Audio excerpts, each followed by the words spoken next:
Chapter 10:13. Snake scooped up a little potato-avocado salad with a small spoon and brought it to Gu Mengmeng's mouth. He looked at her gently, waiting for her to open her mouth. Gu Mengmeng's face was extremely red. She had never been fed by anyone since she could remember. She could not take it when Snake was teasing her so early in the morning. "That. I can do it myself," Gu Mengmeng said softly. He held on to her hand that was about to take the spoon and pulled it before wrapping it around his waist. She sat in front of the dining table while he stood leaning against it. The sunlight shone through the European-style wooden windows, casting a warm glow on Snake's back. His slender and very good-looking hand held a small spoon and stopped it by her lips. He smiled faintly and asked, "If you can do everything yourself, then why do you still need a boyfriend like me?" Gu Mengmeng's heart was about to jump out of her throat. Luckily she was sitting down, or else her legs would have given way and she would have fallen to the ground. "Ah." Snake let out a soft sound, indicating for her to open her mouth. Being stared at by him, Gu Mengmeng obediently opened her mouth, allowing him to place that small piece of potato-avocado salad into her mouth. Then, he looked at her with a gentle and expectant gaze and asked, "Is it delicious?" The tip of Gu Mengmeng's tongue was numb and she could not taste anything at all. Now that the blood in her body was boiling, who would know if the potato-avocado salad was delicious? But even if she could not taste anything, Gu Mengmeng still nodded obediently. Not for any other reason but because his teasing this early in the morning had already made her feel that the whole world was filled with sweet pink bubbles. Was it important what she was eating? Was it important? Not at all. The smile on Snake's face widened. He leaned forward and kissed Gu Mengmeng's lips. His nimble tongue swept into Gu Mengmeng's mouth, sucking in the lingering aftertaste between her teeth. Getting up, Snake gently wiped away the saliva he left on Gu Mengmeng's lips and chuckled. "Yeah, I'll remember it. I'll cook for you according to this taste in the future." Gu Mengmeng's face was so red that it looked like blood was about to drip out. She pushed Snakel and said, "What? I am your assistant, taking care of your 3 meals is my job. Let me cook for you in the future." Snake took 2 steps back and sat on the other seat beside Gu Mengmeng, creating a suitable distance between them. Of course, he wanted to stick to her like this, but her heartbeat was so loud that he could hear it clearly from so far away. If he didn't move away, she would have a heart attack, right? He liked that she was shy because of him, but he was also afraid that she would explode on the spot. After drinking a sip of milk elegantly, Snake replied, "Your superior is your boyfriend, so you can have unspoken rules in the workplace. I accept and will cooperate fully." Cough, cough, cough, cough. Gu Mengmeng choked and almost coughed out her lungs. What unspoken rules? Too shameful. Snake chuckled and caressed her back. "Eat slowly, I won't snatch your food."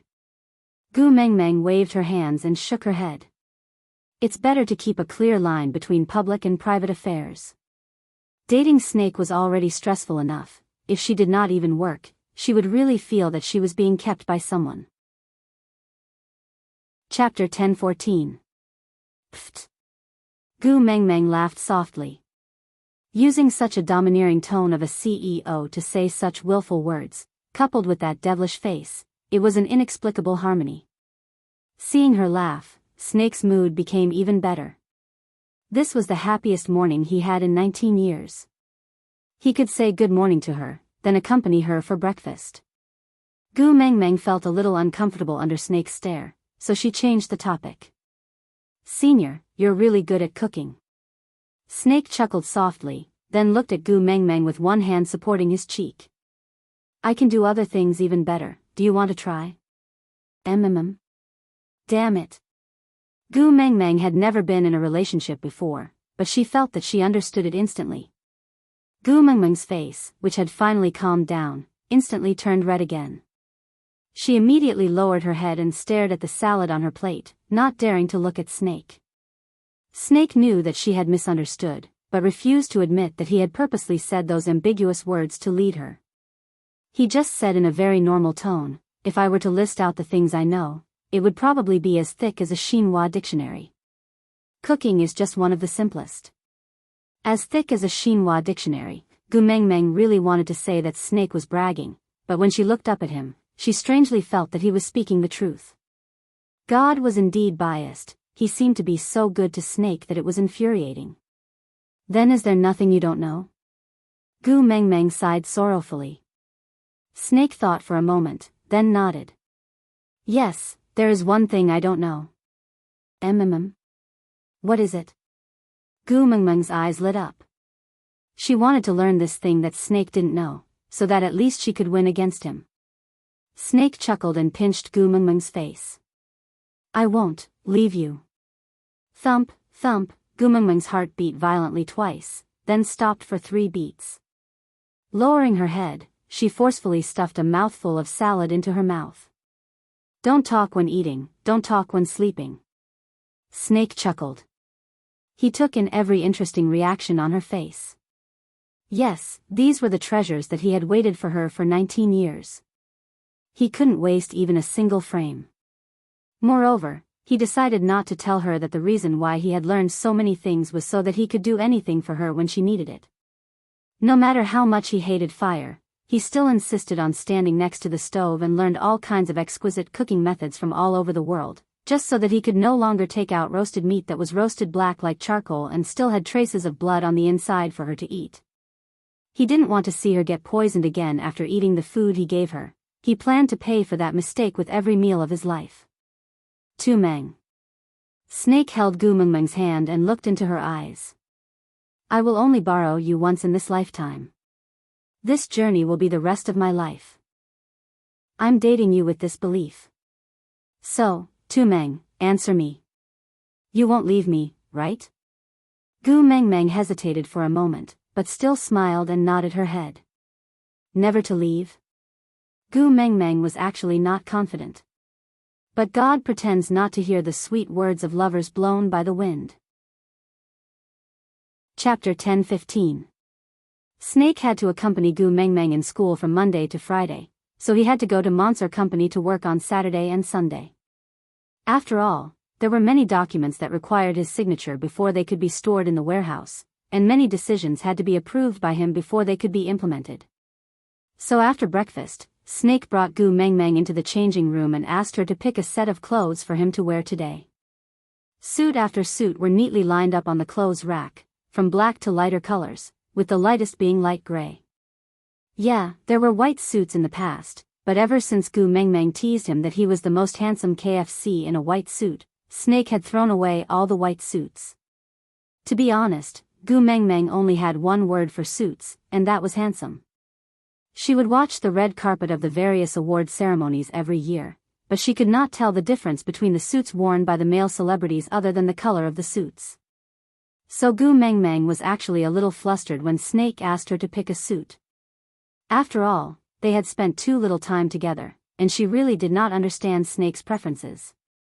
What if she picked the wrong one? Gu Mengmeng sneaked a peek at Snake from the corner of her eye, and Snake seemed to have seen through her uneasiness. He wrapped his arms around her waist from behind, whispering into her ear, "Pick one that you think looks good, I will wear it for you to see. As long as you like it, I will like it." Gu Mengmeng's heart tightened, and she shrank her neck. Then, her fingers landed on a khaki 3-button suit for 4 years, and she took it down. She then found an excuse to struggle out of Snake's arms, and placed the suit on his body to size it up. Snake knew that she was not used to being hugged by him, so he did not force her. He just looked at her calmly, allowing her to size it up. Gu Mengmeng put the khaki suit back, and took a dark coffee-colored suit. She compared it and felt that this color looked better, so she secretly looked up at Snake's expression, trying to gauge his intentions. Snake looked at her with a smile, and said indulgently, "Like it? I will wear it for you to see." With that, Snake started to unbutton his own shirt. Gu Mengmeng was shocked, and shouted, "Don't move." Snake really stopped moving as if someone had pressed the pause button. He then stared fixedly at Gu Mengmeng. When she raised her head to look at him, the corners of her lips curved up, and she said, "What? Tu Meng wants to help me take off my clothes?" Gu Mengmeng's face turned even redder. She shook her head like a rattledrum and said, No, I'll leave the clothes for you first. I'll go out first, you can slowly change. With that, Gu Mengmeng wanted to run. She had only taken one step when her wrist was grabbed by Snake. With a little force, she fell into Snake's arms. Snake'll looked down at her and smiled. You are my personal assistant, isn't it part of your job to help me pack my luggage? Why run? Packing up for the trip, does that include taking off and putting on clothes? Gu Mengmeng wanted to retort, but she knew her own limits. With that unequal contract, she could not possibly gain any advantage over Snake. Pursing her lips, Gu Mengmeng looked up at Snake pitifully. Didn't you say we can have unspoken rules? Chapter 10:16. Gu Mengmeng blinked her eyes, not knowing whether to advance or retreat. Sleep with him, it was not that she did not want to, but she did not dare to. Gu Mengmeng did not have the guts to do so. Not sleep with him, did she really have to tear off his clothes and put them on herself? Snake inched his face closer to Gu Mengmeng's and said, Kiss me and I'll consider it as you sleeping with me.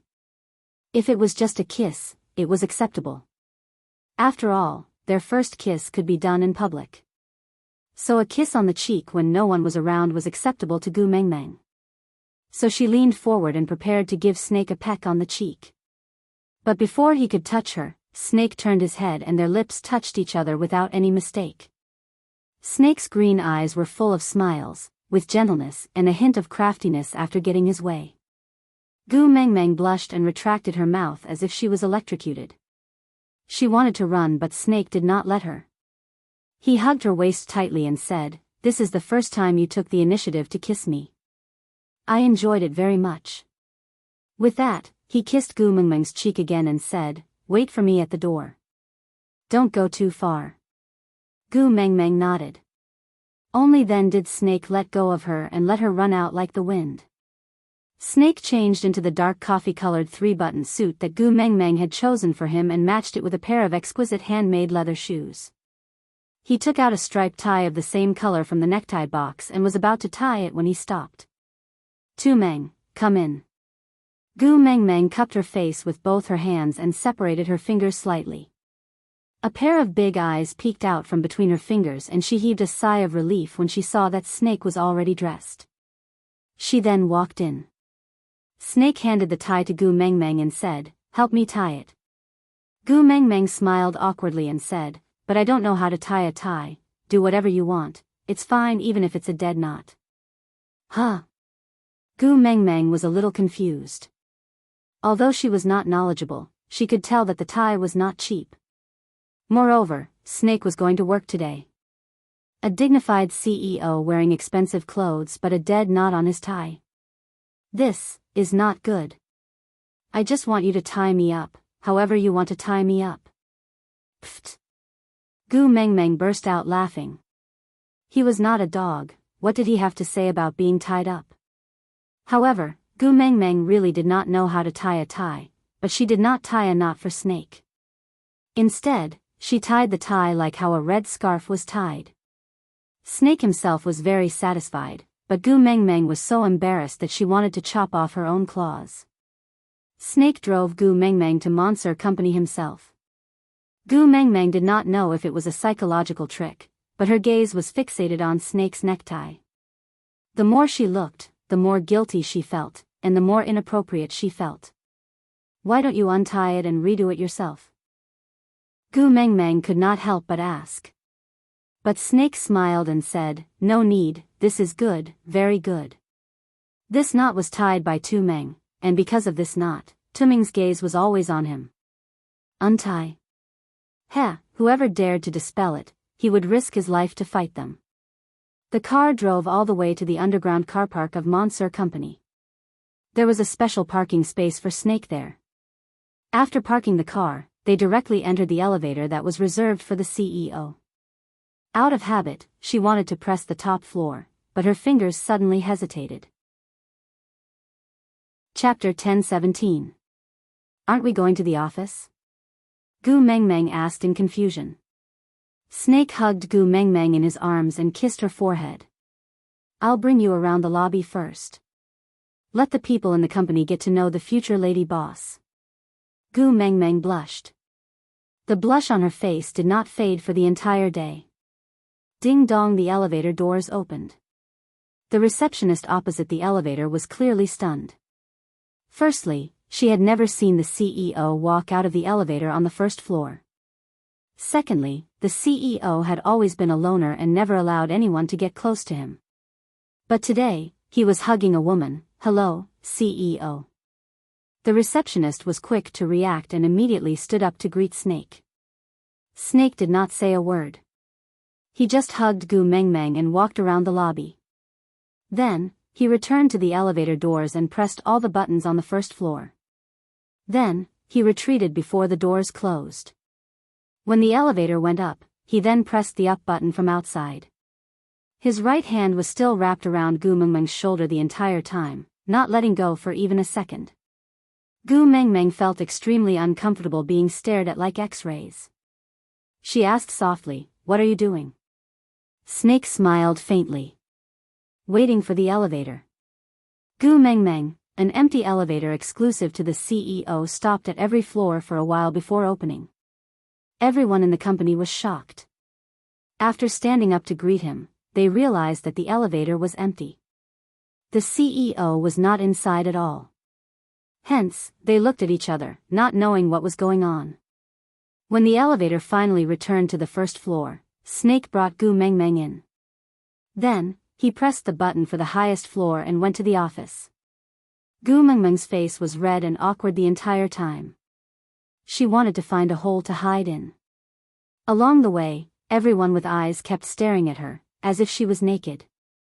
After entering Snake's office, Gu Mengmeng collapsed on the sofa armrest. She was speechless at Snake's cheerful mood.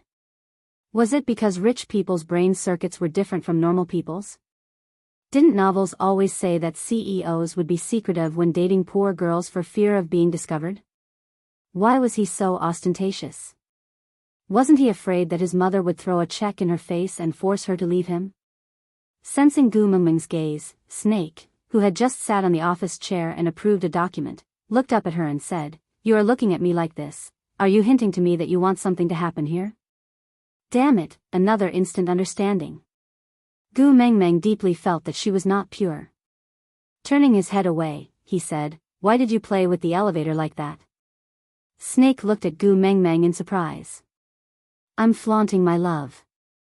It's so obvious, can't you tell?" Cough cough cough. Gu Mengmeng looked at Snake speechlessly and said, "So why are you showing off your love?" Snake touched his nose and smiled sweetly. His voice was filled with joy. "I just can't wait to let everyone know that you are the person I like, and we are together." Looking at Snake's gentle expression and hearing his every word that seemed to resonate with his heartbeat, the uneasiness and awkwardness in Gu Mengmeng's heart gradually melted. She did not know when Snake fell in love with her, but these few days of interaction made her certain of one thing: Snake really loved her very much, and loved her terribly. Aside from the topic, cold dog food was randomly slapped on her face. Chapter 10:18. The white fog gradually gathered and the scene disappeared behind it. Gu Mengmeng felt like she had just watched a sweet movie and her mood became much better. She stretched lazily and stood up from the chair. Turning back, she met the beast deity's smiling gaze. "Father, this place is much bigger than the last time I was here," Gu Mengmeng said. The beast deity nodded. "Yes, you brought more hope to the beast world, so you obtained more power."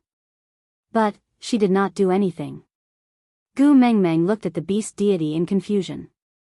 After a long silence, she suddenly understood something. The first time the Grassy appeared was not because she merged the mermaid tribe and giant fish tribe, nor because she dug the well. It was because she obtained the kiss of the ocean, so the reason why the area became bigger this time was because of the soul of the forest? As if he could read Gu Mengmeng's mind, the beast deity rubbed her head. "When you gather the 7 treasures, the white fog will dissipate. Looking at it now, it should be a beautiful grassland. Full of hope." Gu Mengmeng's mind buzzed. She remembered that the beast deity had once told her that when the white fog dissipated, the doors of time and space would open. Instinctively taking a step back, Gu Mengmeng gazed at the beast deity. I can choose not to return, right? The beast deity nodded. No one can force you. The choice is in your hands. It was the same answer as the previous time. Gu Mengmeng heaved a sigh of relief. Taking 2 deep breaths, Gu Mengmeng adjusted her emotions.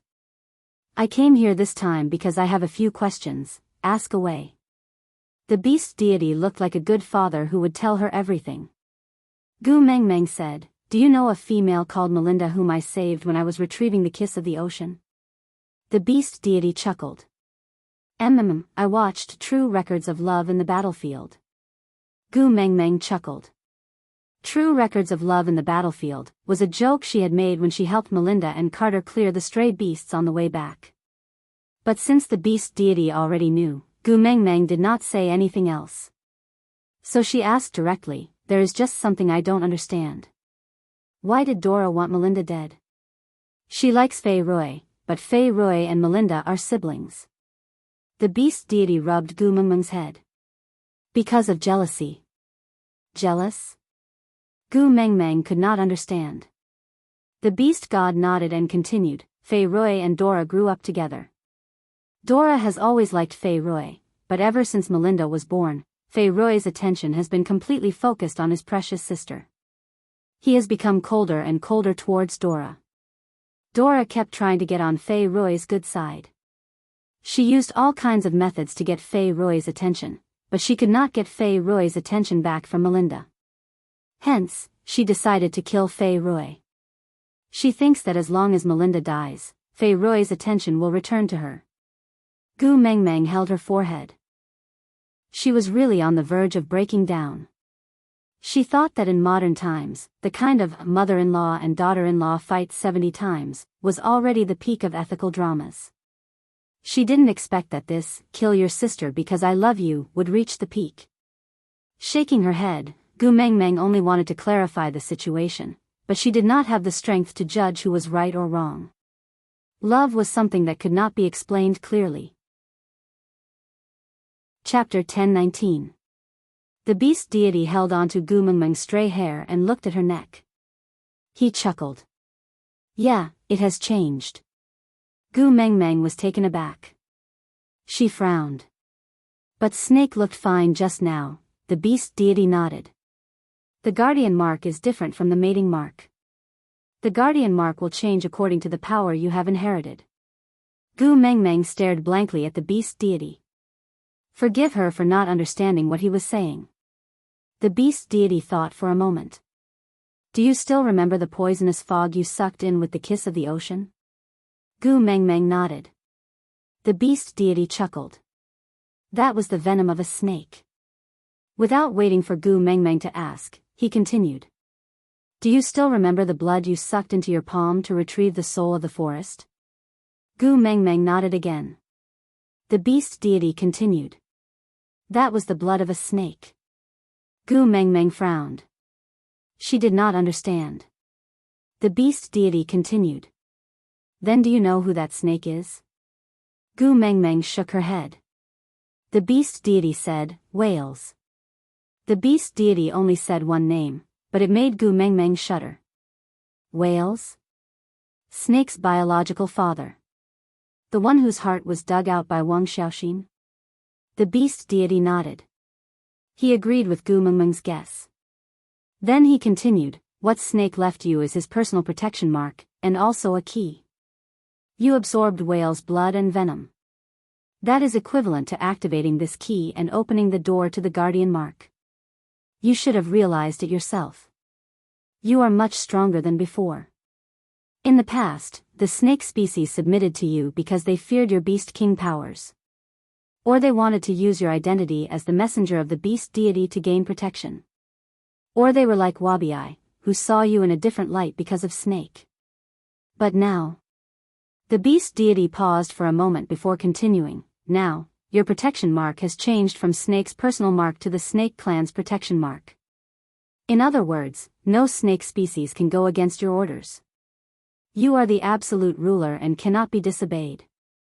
Gu Mengmeng frowned.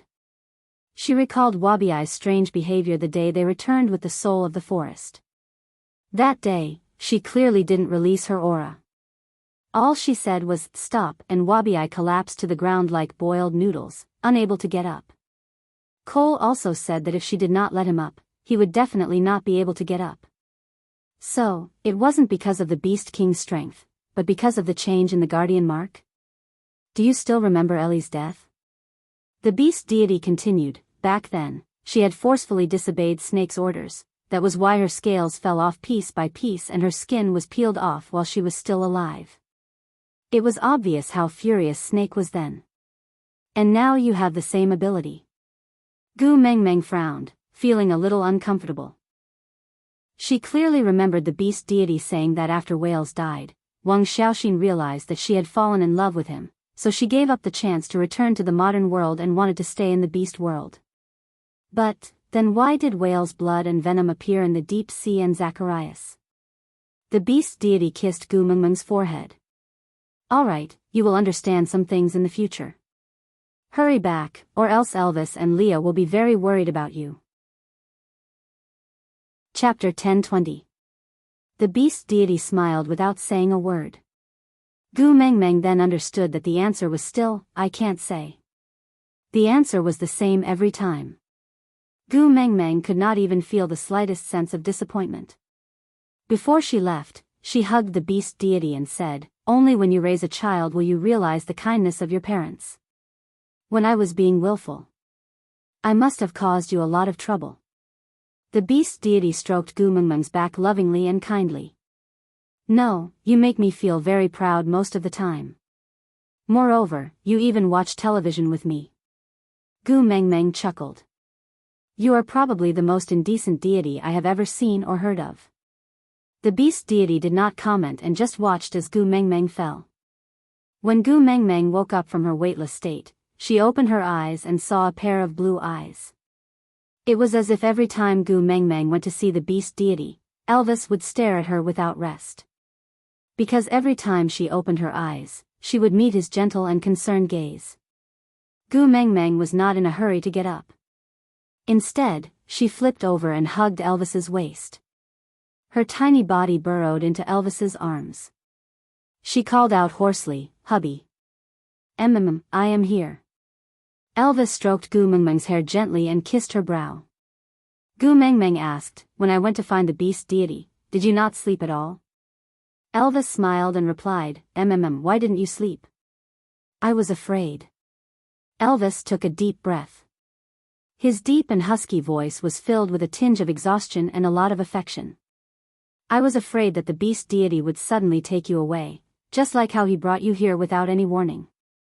Elvis rubbed his chin against the top of Gu Mengmeng's head, greedily inhaling the scent that belonged to her. He could feel her breath on his chest. It was itchy but very comfortable. "So, I can only stare at you without blinking. Only then can I be at ease." Gu Mengmeng looked up at Elvis and asked, "So you did not eat or sleep these few days?" Elvis nodded. "It's normal for males to not eat or sleep for 3 to 4 days. It's fine." Gu Mengmeng pretended to glare at Elvis angrily and he immediately said tactfully, "Leah guessed that you would wake up today so he prepared a lot of food. I will accompany you to eat later, eat more, alright?" Gu Mengmeng nodded and smiled without saying a word. She just continued to stay in Elvis's arms and buried her face in his chest, not wanting him to see her expression. She forbade them to keep anything from her. She forbade them to lie to her in the name of doing it for your own good. However, she managed to hide the fact that the white fog in her dream was gradually dissipating. She did not know when the door of time and space would open, and she would have to choose between staying or leaving. It wasn't that they didn't want to talk about it, but they were already so uneasy. If they talked about it, anyway, she wouldn't choose to leave them, so it didn't matter if she didn't say it. In this life, he would only hide this one thing, and he would hide it for the rest of his life. Leah heard the commotion in the house and knew that Gu Mengmeng had woken up. He unknowingly heaved a sigh of relief and adjusted the fire so that the food could be cooked as soon as possible.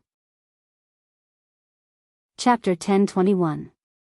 Wabi had been seriously injured by Gu Mengmeng and had not appeared for the past few days.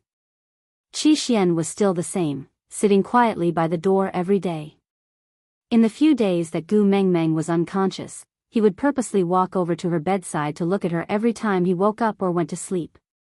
However, he did not say a word and would just go back to do what he was supposed to do after looking at her. Although it was just a glance, Gu Mengmeng still felt very warm. Leah said.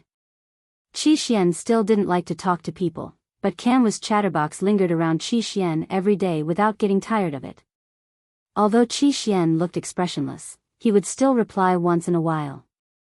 Hada was the eldest of the 4 brothers, but he was the one who spoke the least. Whenever he said something, Qi Xian would do as he was told even though he did not reply. On the contrary, it was Jiaoyu who was so smart that he could not do anything to Qi Xian. Especially when Kanwa bragged about how many words Qi Xian had said to him and how many words Qi Xian had said to Jiaoyu. Such a comparison caused Jiaoyu's confidence to take a heavy blow. He felt that his genius brain had actually lost to a shameless fool. However, even though they were fooling around, the relationship between the 4 brothers was still very good. To Gu Mengmeng, that was the second piece of good news. In the evening, the sky was suffused with red clouds. Gu Mengmeng leaned into Elvis's arms and watched as her 4 sons sat in a circle not far away. Of course, it was the other 3 who accommodated to Qishuan's seat and sat beside him to harass him daily. But Qi Xian didn't express any rejection or annoyance. He just sat quietly and allowed them to make a ruckus around him. Leah swung his furry big tail and bent his knees to sit beside Gu Mengmeng. Zacharias tribe, do you have any plans? Gu Mengmeng was taken aback and felt a little frustrated. She had promised Leonard to bring the Zacharias tribe into Saint Nazaire and become a sub-tribe like Sauter. But after so many things happened, Gu Mengmeng could barely take care of herself and forgot to make arrangements for this tribe. Leah could not bear to let Gu Mengmeng worry about such matters, so he said slowly, that witch Dr. Nick in the tribe is quite capable. After Leonard's death, he managed all the matters in the tribe in an orderly manner. However, it's only a level 2 beast after all. Problems will definitely arise after a long time. Do you have a suitable candidate? Gu Mengmeng asked. Leah nodded and said, Burke. Gu Mengmeng raised her brows, a little surprised by Lee's suggestion. Leah said, after a winter's worth of corrections, those who were too weak in his tribe have already been eliminated. Although the remaining ones were not that strong, it should not be a problem for them to migrate from Sauter to Zacharias. Although that fellow overestimates himself, he is a responsible male and has experience as a leader. Most importantly, Burke would never betray Gu Mengmeng. The males in the beast world were all stubborn. Once they fell in love with a female, they would stay for life. Even if he didn't get a response, he would just hang on to the tree. So what happened to Oakley would not happen to Berg. But Leah did not mention this point. He would not express his feelings for other males in front of Gu Mengmeng. He was not a fool. Chapter 1022. Lee's gaze landed on the 4 little ones not far away. He was a little hesitant, but he still said, So, I want Kanwa to come with Burke. Kanwa is your son and has an esteemed status. If he calls Burke master, it will be equivalent to elevating Burke's status. No one would dare to say anything. Moreover, Zacharias borders the stray beast camp, and the leader here is Peter. Peter's weakness is Natalie, and Natalie will never allow Peter to harm Elvis's children. Furthermore, if anything happens to Zacharias, Peter will have to send people to help protect it. This is equivalent to turning one of our greatest enemies into our greatest allies.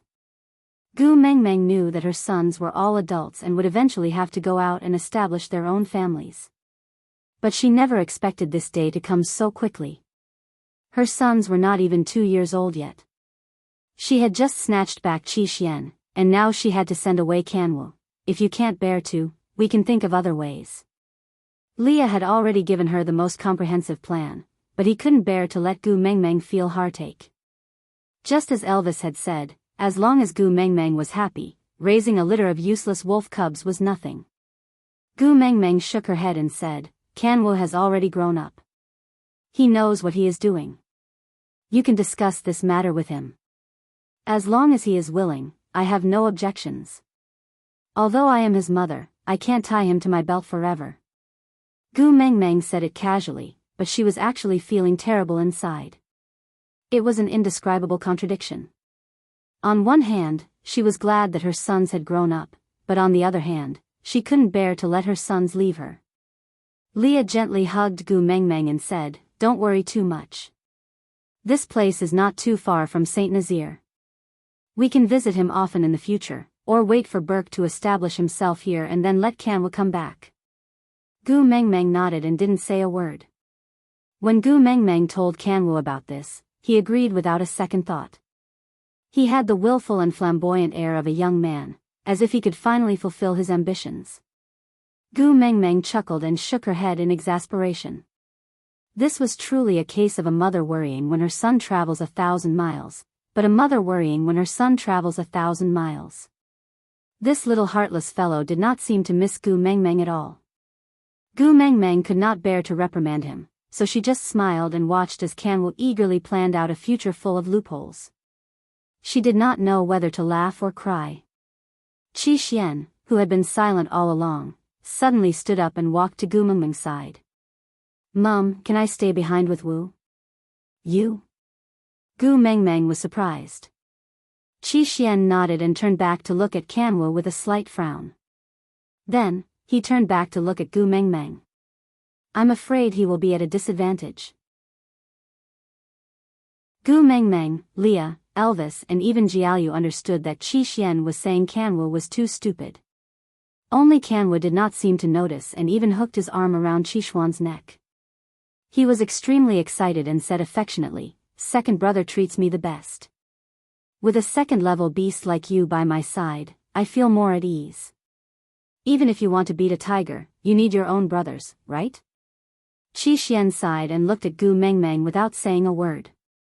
But his eyes were filled with the expression, "Look at how stupid he is. If you don't look after him, something bad will definitely happen." Seeing Gu Mengmeng's hesitation, Kanwa directly pounced into her arms and begged. "Mum, you also know that I admire my second brother the most. Now that he is willing to take care of me, I am extremely happy. Please don't break us up."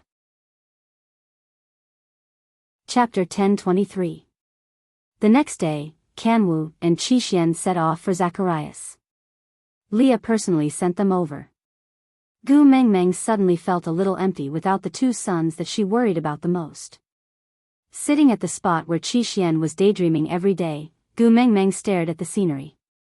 She thought that maybe she should learn to let go. As long as Qi Xian was not by Cole's side, she could actually let him be independent. She was not a crazy mother who wanted to tie her children to her side. She just could not allow her sons to fall into a deep abyss and not save them. That was good too. With Qi Xian and Kanwo at Zacharias, maybe, she could free up her hands to deal with Cole. Just as she was thinking, Peter suddenly paid a visit.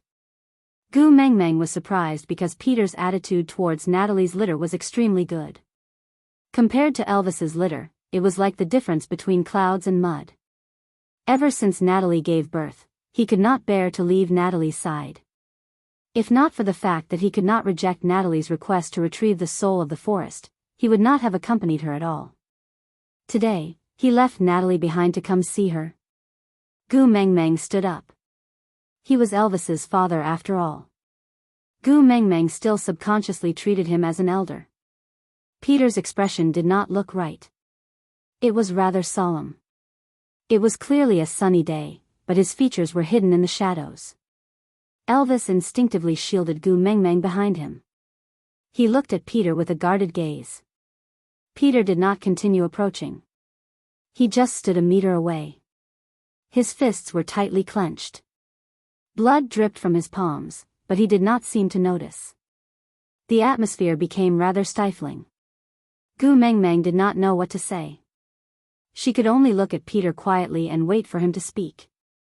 After a long while, Peter finally spoke. "You said that you can bring Natalie to Saint Nazaire and protect her. Does that still count?" Gu Mengmeng was taken aback. Peter did not look like he wanted to leave with Natalie. Instead, he looked like he wanted to send Natalie off alone. Frowning, Gu Mengmeng asked, "Did something happen?" Peter looked up, his wolfish eyes bloodshot. His malevolent expression contorted his features and his entire face was trembling, showing the limits of his endurance. He was trying to control himself, sparing no effort. "Take her away, protect her. Tell her that she's free now." The veins on Peter's arms throbbed as he glared at Natalie with bloodshot eyes. It was a desperate plea, a humbleness that had been forged from his own flesh and blood. In this lifetime, he would only submit to Natalie, be it in the past or now. "If it's possible, please save at least 1 or 2 of the 6 pups. They're Natalie's only hope. If you can't." He clenched his fists even tighter, but even if he tensed up all the nerves in his body, he still couldn't say the last sentence. If that didn't work, he would give up on the pups and save Natalie. He couldn't bring himself to say it. Because this litter of wolf pups was different from Elvis's. Natalie was willing to help him give birth to this litter of wolf pups because she loved him. Every one of them was proof that she loved him. Chapter 10:24. You? Gu Mengmeng expressed her surprise. "Yes, me," Peter exclaimed. "I know that with your powers, you can completely crush coal. But since you are unwilling to dirty your hands, let me do it for you. As long as you can protect my female and son, I will be the sharpest sword in your hands." Gu Mengmeng seemed to understand something. She gently patted Elvis's arm, indicating that he didn't have to be too nervous. She took 2 steps forward and stood in front of Elvis, facing Peter. "Does Natalie herself know that you want me to bring her away? Has she agreed?" Peter's expression clearly changed, not because of anything else, but because Gu Mengmeng had mentioned that name. Some people were just like that. Just the mention of her name was like clutching your throat, making you forget to even breathe. After a long while, the corners of Peter's lips curled up. He wanted to smile, but the muscles on his face were too stiff, twisting the smile into a sinister one. "I will make her agree." With that, he turned to leave without waiting for Gu Mengmeng's reply. Gu Mengmeng felt very conflicted as she watched Peter's back. She reached out for a hug from Elvis, before following him to Natalie's cave. Peter stood at the entrance of the cave for a long time. It was as if the entrance was filled with thorns, and every step he took would pierce an inch into his flesh. It was foreseeable that he would be badly mutilated. He clenched and unclenched his fists. After countless deep breaths, Peter's facial muscles were forcefully relaxed. He strode in with a cold and sinister expression. Just by looking at his back, Gu Mengmeng could clearly feel the pain he was in. "You want to go in?" Elvis asked. Gu Mengmeng nodded, but the corners of her lips curved up slightly. Elvis was different from Gu Mengmeng. He didn't care about anyone other than Gu Mengmeng. What did death and sorrow have to do with him? But Elvis understood Gu Mengmeng. She had always been soft-hearted and easily affected by others. But Peter's sorrow today had caused a faint smile to appear in Gu Mengmeng's eyes. This was not normal, forget it, as long as she wanted to do something, he would let her do as she pleased. Stepping into the cave, they saw Peter sitting boldly on one side of the bed, his head raised and chin looking at Natalie. "I have decided to let you off. Congratulations, you are free now, Scram. Take your son and get out of my sight. Don't ever appear in front of me again." "What nonsense are you talking about?" Natalie stood rooted to the ground. After all, even when their relationship was at its worst, Peter had never spoken to her like this. "You don't understand?" Peter laughed coldly. "Back then, you abandoned me and turned me into a stray beast. That's why I took revenge on you and imprisoned you. I was waiting for you to fall in love with me, and then I would ruthlessly trample on you. Now that I've achieved my goal, I won't waste any more time on you. So, you can scram now." Natalie's face paled and she glared at Peter. "That's enough. I'm going to get angry if you continue." Chapter 10:25. Natalie took 2 deep breaths and calmed down. She said with a mild expression, I have never heard of a female being able to walk back safely from the hands of stray beasts. Since you've already taken your revenge and you're tired of me, then just kill me. I won't be able to survive if I leave this place anyway. An old female like me will no longer have any males willing to mate with me and take care of me and my children. I might as well die in your hands. With that, Natalie lifted her chin, revealing the clear veins on her neck. She then picked up Peter's hand and held it against her own neck. Here, with your skills, it should be broken with just a light pinch. Peter's expression twitched uncontrollably. He quickly retracted his hand and shot a cold and sharp gaze at Natalie.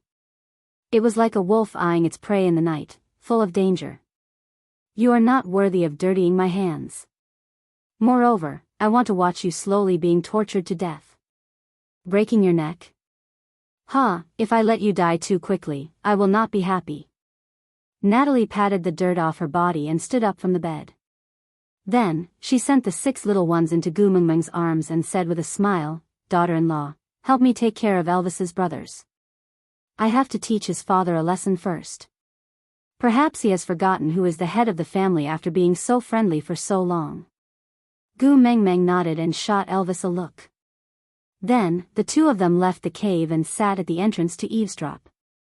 Peter, who had been full of vigor, suddenly became a little timid. He did not know why.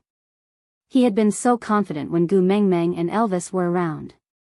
But now that the 2 of them had left, he did not even dare to look at Natalie in the eye. The ferocious look on his face was still there.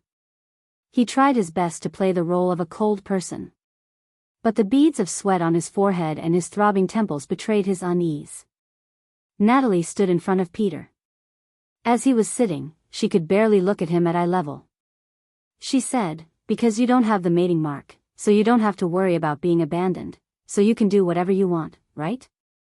Peter frowned. He knew that he should roar back fiercely or use sharp words to mock her. But it was as if his mouth had been sewn shut and he couldn't say a single word. His heart was beating extremely fast and he had a feeling of unease and anticipation. Natalie placed her hands on her waist and lifted her chin to look at Peter. "I am after all a female who has been tied up in the stray beast camp by you for 17 years. Do you think I am still the same little female who would be scared to tears by your ferocious look in the past?" Stretching out a hand, he poked Peter's forehead hard, causing his head to tilt backwards. "Young and pretty female, right? Tell me, with which eye did you see it? I'll help you dig out your eyeballs and wash them so that you won't be able to see clearly." Peter's heart was pounding. Natalie's jealous, isn't she? She had never treated him so strongly before. She had always been weak and timid. Now, she dared to be so impudent, because she finally believed that he couldn't bear to hurt her, right? What he had hoped for half his life had finally come true. But now, he had no choice but to push her away. Gritting his teeth, he brushed Natalie's hand away and gave her a shove. Chapter 10:26. Natalie didn't seem to expect Peter to push her. After a moment of shock, she stood up and said, "You've got guts. You dare to hit me? All right. Even if you hurt me, I won't let you have it easy." Peter looked at Natalie in confusion. He had a bad feeling about this. Natalie turned her back to Peter and said, "You pushed me.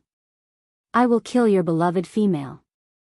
With that, she used all her strength to dash towards the wall, looking as if she was going to smash her head against the wall and die.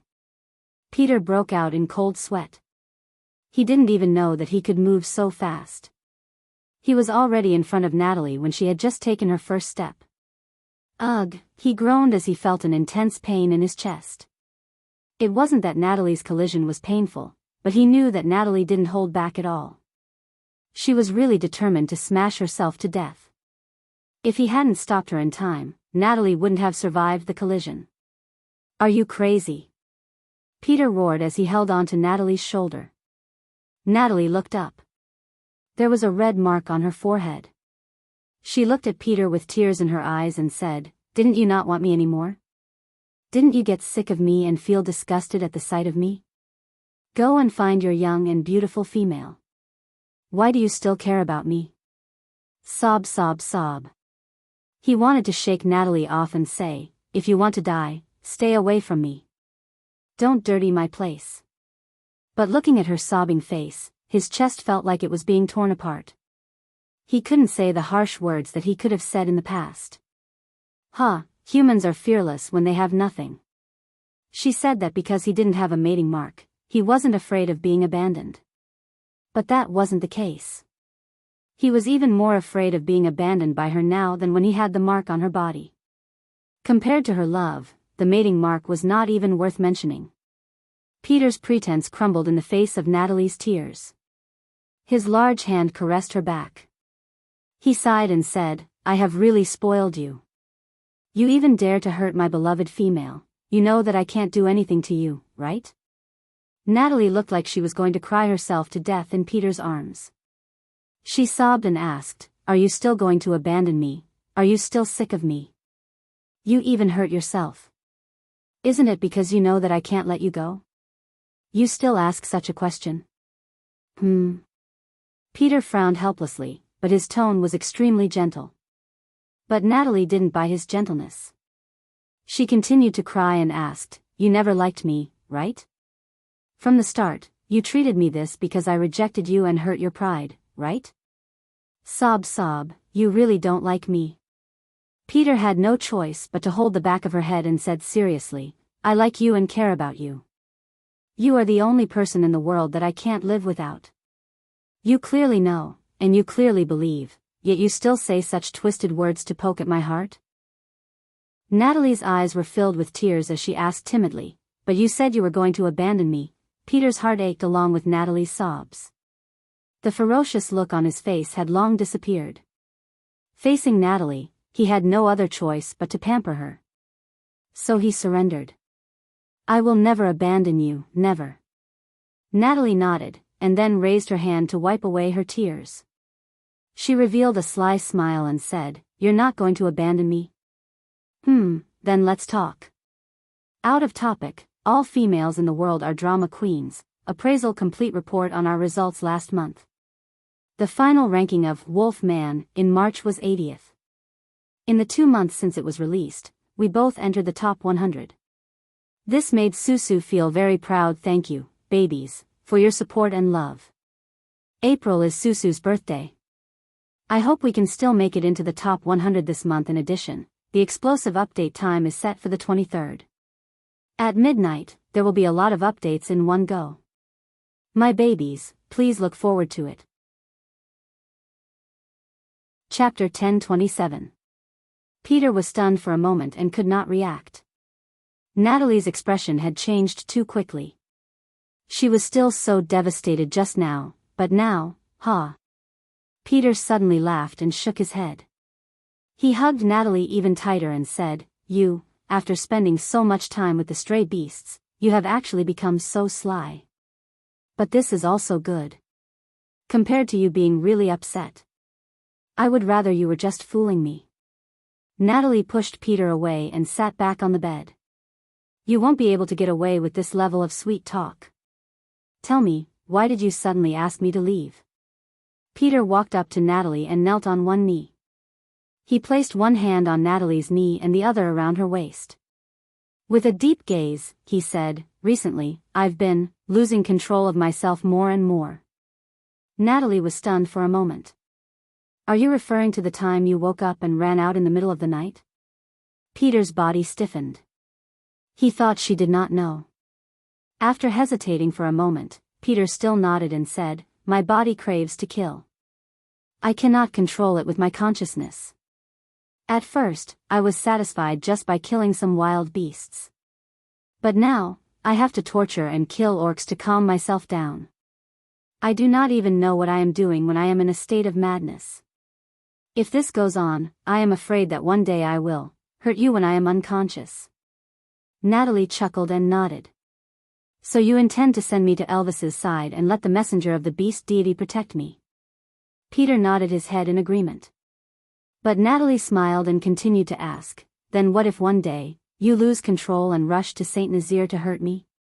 What do you hope the messenger will do? Kill me. Peter stammered. In the entire beast world, only she has this ability. Natalie sighed, as if extremely disappointed. She leaned back and widened the distance between them. It seems like you do not love me that much, and do not believe that I love you. Peter's muscles tensed up instantly.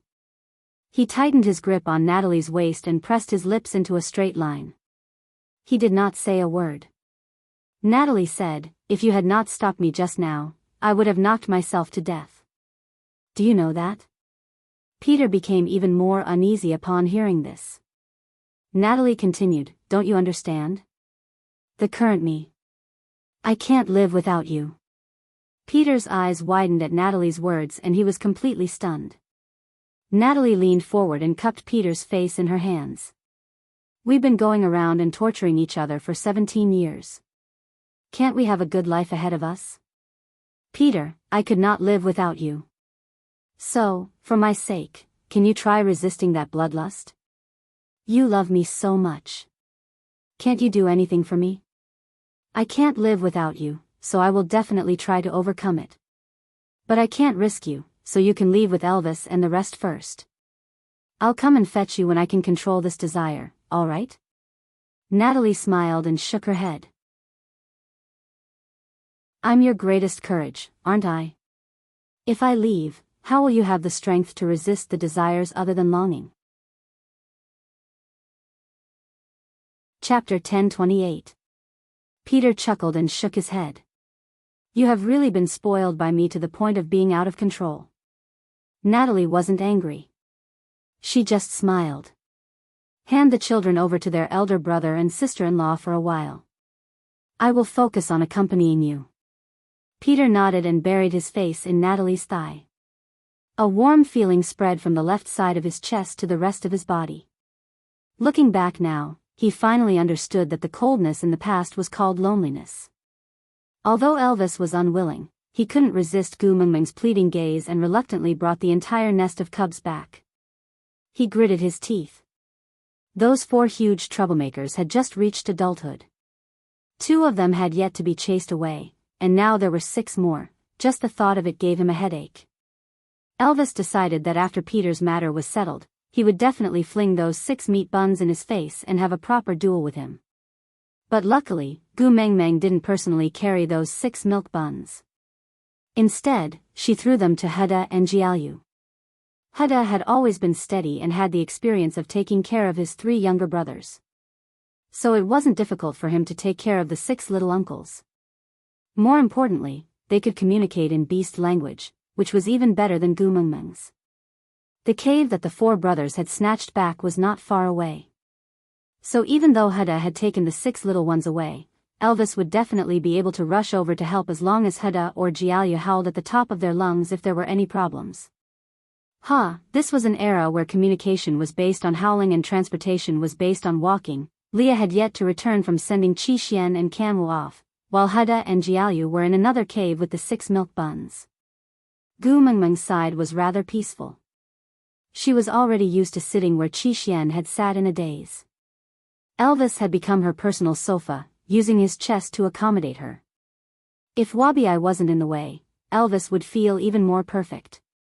There will be a heavy downpour these few days. Wabi sat at the side with a melancholic gaze. This rain may last for a few days.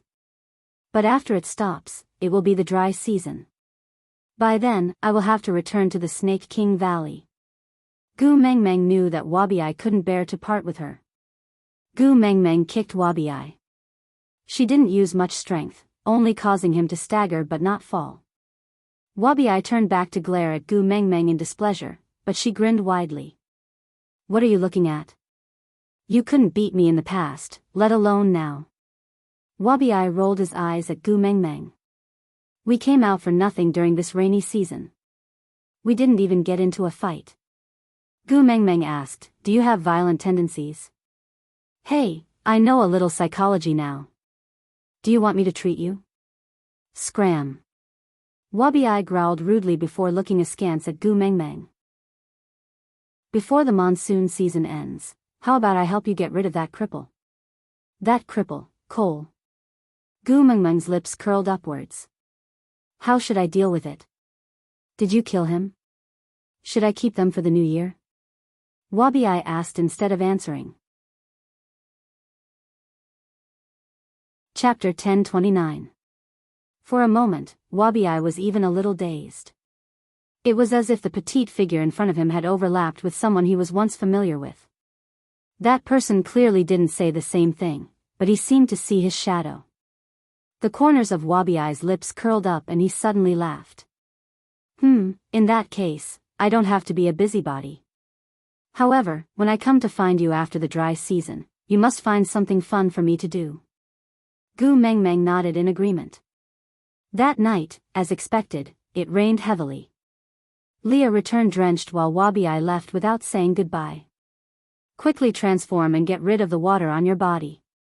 Don't catch a cold. Gu Mengmeng looked at Leah, who had returned in his half-beast form, and felt helpless. He could have returned in his beast form and transformed at the entrance of the cave, but he had to make himself look so miserable. Leah shook his head and the water on the beast's ear flowed down his face. Sitting beside the fire, he twisted his big tail and looked up at Gu Mengmeng pitifully. I want to slowly roast myself dry so that Mengmeng will feel sorry for me. Gu Mengmeng smiled as she took a piece of beast skin and gently wiped Lee's hair. Occasionally, she would wipe his two furry beast ears and pinch them playfully. Leah sat there lazily, allowing Gu Mengmeng to fiddle with him. Then, he cupped his chin and told her about the situation in Zacharias. Once Kanwu arrived at Kanwu, he displayed the qualities of a little tyrant, arrogant and despotic, seemingly rude and unreasonable, but everything he did was just right. It made people fear him, but they couldn't find any reason for it. The reason for this was very obvious.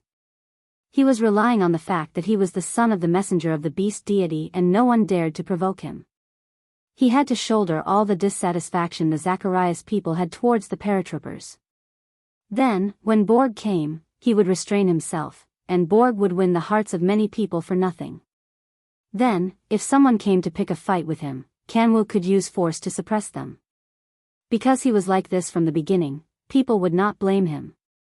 They would only say, you know, he has a bad temper, why did you provoke him? Then, Berg would come out and bring Kanwu back to educate him. After a few rounds like this, Borg's prestige was naturally established. This idea was not given to him by Leah. It was clearly Qixuan's doing. It had to be said that Qixuan had learned some things from Cole. With him by Kanwu's side to help, Kanwu could avoid a lot of dirty tricks and also let Kanwu suffer a lot less. It had to be said that the combination of Kanwu and Qixuan was somewhat similar to Elvis and Leah. With that thought, Leah looked up at Gu Mengmeng. Mengmeng, do you think Kanwu and Qixuan will mate with the same female like me and Elvis? If the two brothers work together, the other rivals in love definitely won't be able to live. The smile on Gu Mengmeng's face froze. How should I put it? Things like a Huang and Nuying would be a beautiful story if it happened to others, but Gu Mengmeng felt a little awkward when it happened to her own son. But Leah was right. If Qixuan and Kanwu could mate with the same female, it would be the most advantageous situation for them. After all, if the two of them were separated, Kanwu would easily be set up by others, while Qixuan's cold demeanor would make it difficult for the females here to like him. Chapter 1030. Gu Mengmeng smiled. Raising a son for 100 years, one would always have 99 worries. They didn't continue on this topic. After all, it was at least a decade later. Originally, everyone else had already left. Elvis and Leah had some indescribable thoughts of censoring them. But just as they were about to do so, they were stopped by a bone-chilling howl. That sound was Peter's. Gu Mengmeng frowned and instantly dispelled all her lustful thoughts. She draped a beast skin over herself and stood at the entrance of the cave, peering in the direction of the sound. The heavy monsoon rain came down heavily. Gu Mengmeng just stretched out a hand and her palm hurt from the raindrops. Don't go out. You will catch a cold. Elvis circled his arm around Gu Mengmeng's waist and used his chest to warm her up. Gu Mengmeng nodded. I won't go out. If I go out, I might not be able to control myself. Elvis was taken aback. You know what will happen? Gu Meng Meng nodded. She smiled with a hint of heaviness. I know, but I can't do anything. I can't do anything other than give my blessings. That night, amid the pitter-patter of the rain, wolf howls rang out incessantly. It made the night look like a ghostly hell, filled with the cries of demons. Gu Meng Meng stood at the entrance, tormented. She really wanted to rush over to take a look.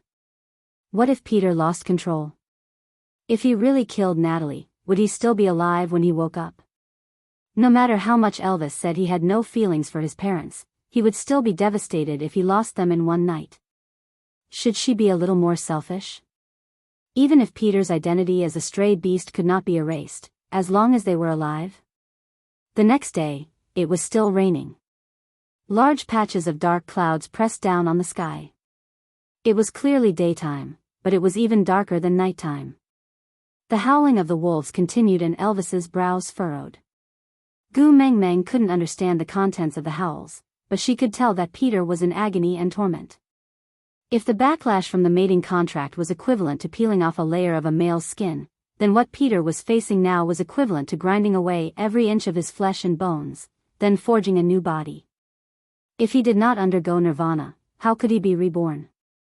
To burn away all the impurities of being a stray beast, it must be very painful. This kind of torture lasted for a full 4 days. On the morning of the 5th day, the sky cleared.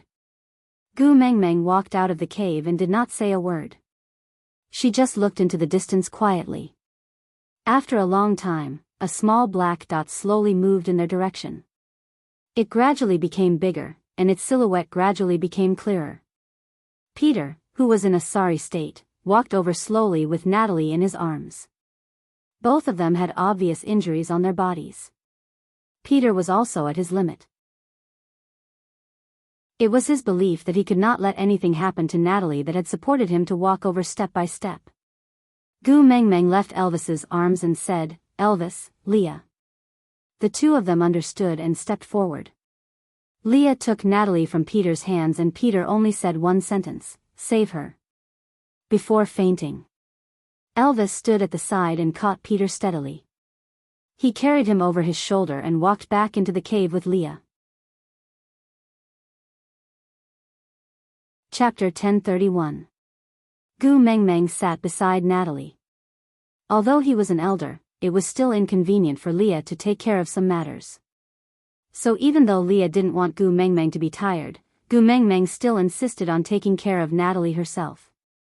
Taking off the torn beast skin, Gu Meng Meng personally cleaned Natalie's wounds bit by bit. Because of Snake's battle experience, Gu Meng Meng could tell at a glance that the wounds on Natalie's body had been left by a wolf's claws. But which wolf, it went without saying. Natalie's skin was very fair because she had not been exposed to the sun all year round. Even though she had gone out for walks after reconciling with Peter and her complexion was much better than before, it was still an unhealthy whiteness. But now, she was as white as snow without a single speck of dust. Gu Meng Meng frowned and covered Natalie with the beast skin. She then turned back to Leah. "I have seen the wounds too. Although there are many of them, none of them are fatal. These wounds would not even be worth mentioning if they were on a male. But Natalie is a female, and one with a weak constitution who had just given birth. So what might not be a big problem for others might be fatal for her." Leah nodded. "That's right. Firstly, the wounds are healing too slowly. Secondly, she has lost too much blood." Gu Meng Meng turned back to look at Natalie. She held her hand gently. "It was not easy for you and Peter to get together. You won't give up on him just like that, right? You still have 6 newborn babies. Don't you want to see them grow up day by day and evolve again and again? Natalie, stay strong. You must hang in there, understand?" Elvis hugged Gu Meng Meng. "Because of them, you haven't had a good night's sleep for a few days. Since you are fine now, go and rest." Gu Meng Meng was really exhausted. So she didn't say anything else.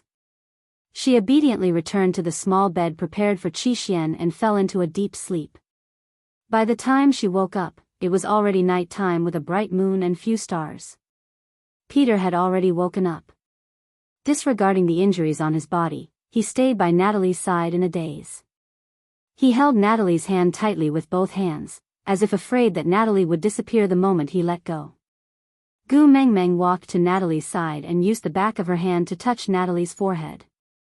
She frowned and said, "Leah, go fetch a basin of water and prepare 2 soft beast skins for me." Leah did not ask why and did as he was told. Gu Mengmeng washed the beast skin and placed it on Natalie's forehead. She sighed and said, "She is running a fever. It should be caused by an external wound. If only there were antibiotics, but this place." Leah kissed Gu Mengmeng's forehead and smoothed her brows. "Leave it to me, don't worry." "Yes." Gu Mengmeng nodded her head. Although Leah usually ignored the external injuries of males, he was a witch doctor after all. He knew many herbs that Gu Mengmeng did not know and some common knowledge in the beast world that Gu Mengmeng did not understand. She chuckled. Having a witch doctor by her side really made her feel at ease. Leah was busy taking care of Natalie and Peter. Gu Mengmeng had wanted to share some of the burden and so volunteered to cook. But in the end, Leah didn't even let her move a finger.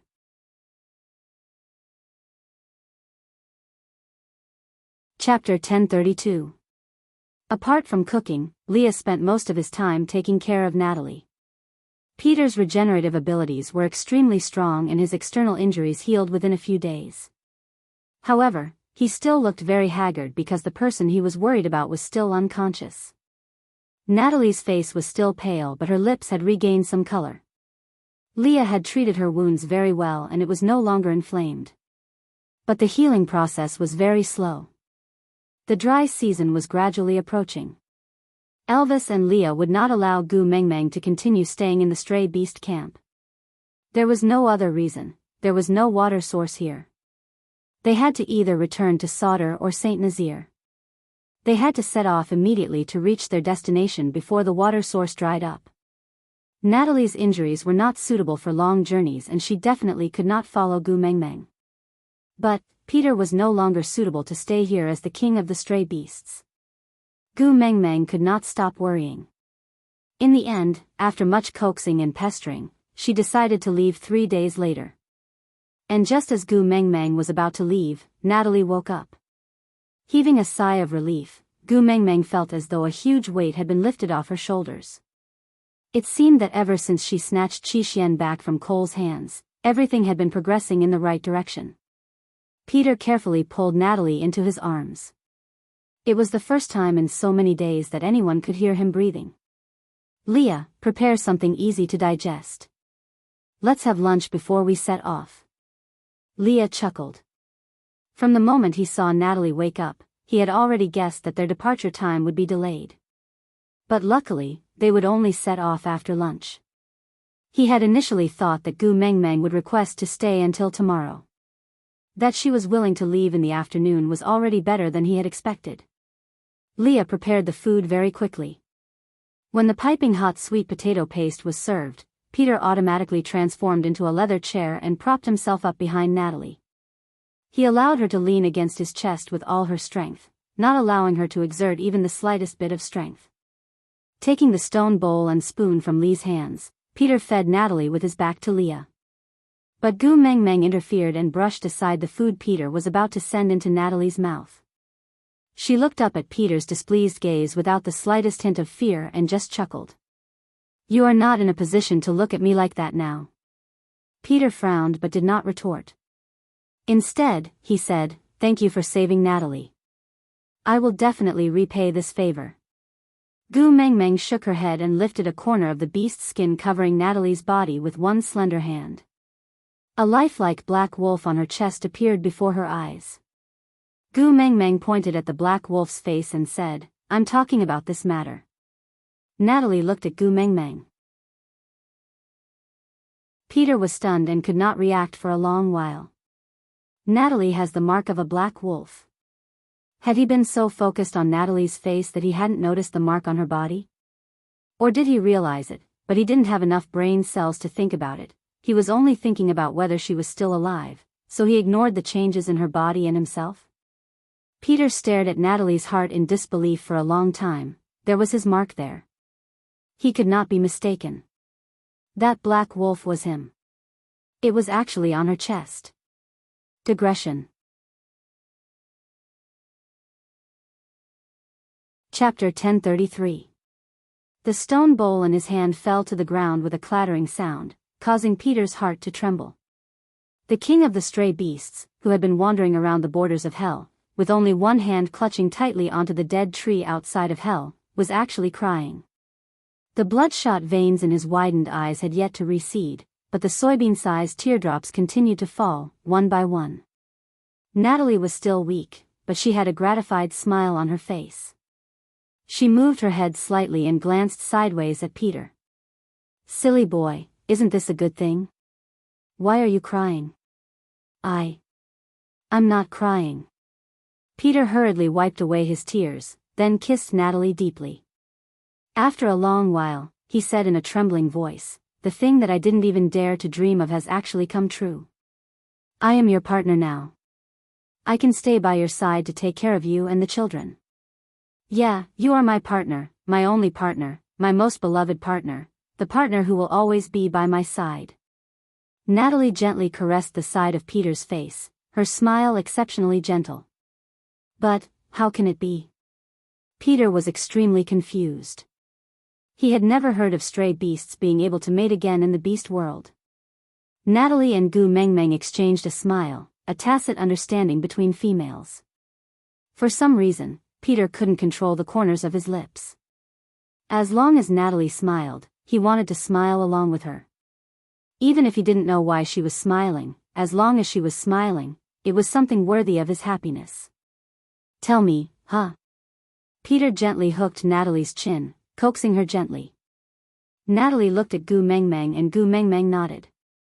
Natalie then said, "This is the method that the great messenger requested from the beast deity. The process is very difficult and requires you to have great power and an unwavering love for me. It is a gamble with a slim chance of survival. But for the sake of us being together in the future, I still decided to take the gamble.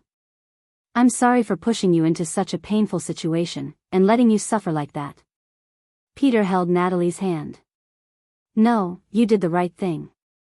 As long as I can be with you, I can endure any pain." Natalie smiled happily, then slowly continued, "At the beginning of the rainy season, the great messenger came to see me.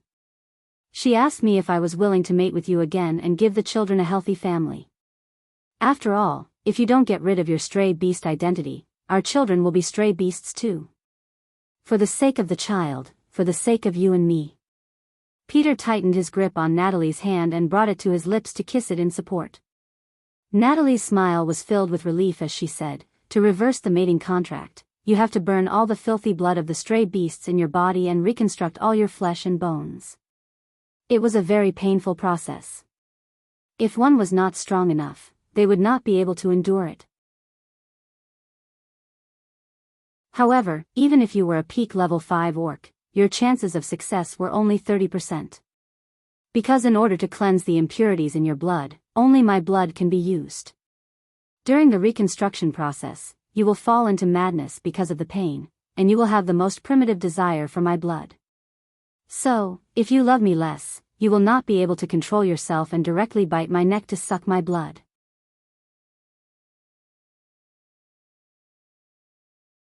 Chapter 1034. Natalie patted Peter to comfort him. She chuckled. "Didn't we succeed now? So don't be afraid. Everything is fine now." Peter frowned. He still looked at Natalie, his heart aching for her. She was covered in wounds and had only woken up after being unconscious for so many days. It was all because of him. "So this is the reason why I have been so bloodthirsty and violent recently?" Peter asked. Natalie nodded. "The key to activating this reverse mating contract is for me to love you and bear your children. So." Thinking about it carefully, Peter's violent temper had indeed started after the birth of the 6 little ones. It was just that it was not obvious at the start and he could still suppress it. But ever since he accompanied Gu Mengmeng to retrieve the soul of the forest and was affected by the white fog, his bloodthirsty emotions started to get out of control. Peter frowned.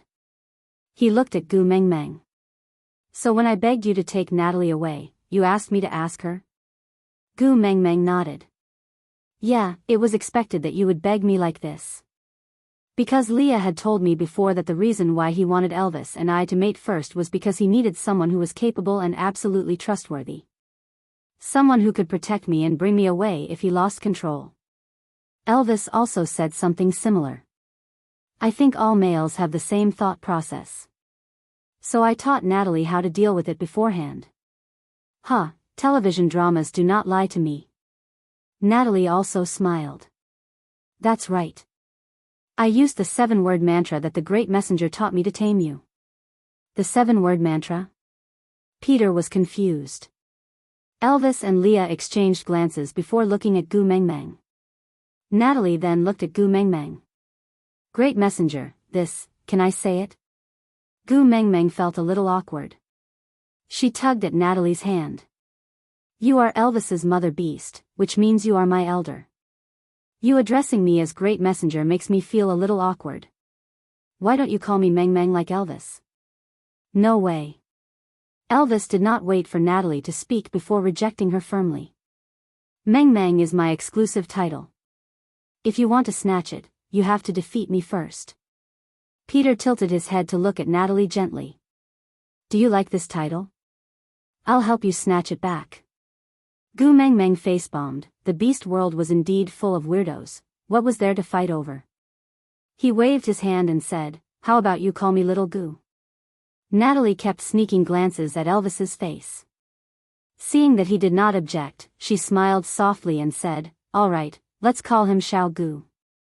Since the two females had made up their minds, Elvis and Peter no longer had an excuse to fight and could only give up. Xiao Gu, can you tell them the 7 syllables mantra? Is it possible that it won't work if I tell you? Natalie asked hesitantly. Gu Mengmeng smiled. Don't worry, so what if they know? As long as they love us, they can't do anything to the 7 syllables incantation. Natalie thought it made sense. She chuckled and said, makes sense. Chapter 1035. With Gu Mengmeng's permission, Natalie stopped hiding and said, the 7-word mantra, as the name suggests, only has 7 words. First cry, second make a fuss, and third, hang yourself. Peter was taken aback. So you hit the wall, Natalie nodded. That's right, I was tricking you that day. Peter couldn't bear to be so harsh towards his own female and could only turn to glare at Gu Mengmeng. But Gu Mengmeng shrugged. That's right, I specially came to watch the show that day. You. Peter was suddenly speechless. Gu Mengmeng giggled. You are no longer a stray beast, is it all right to glare at me like that? My father only has me as his precious daughter.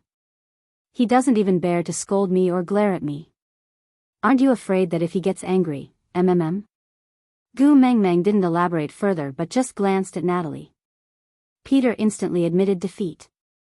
He couldn't afford to offend this in-law. Gu Mengmeng laughed heartily and threw herself into Elvis's arms. Hubby, your father is such a coward. Elvis also snorted in agreement. He recalled how arrogant Peter was in the past, like a god controlling their lives and deaths, coldly watching as the brothers killed each other. But now, he was acting so cowardly. Actually, Elvis now really had a higher opinion of Peter. Males had never been afraid of fighting fiercely. But to reign in his vicious aura and admit defeat for a female was the proudest thing for a male in the beast world.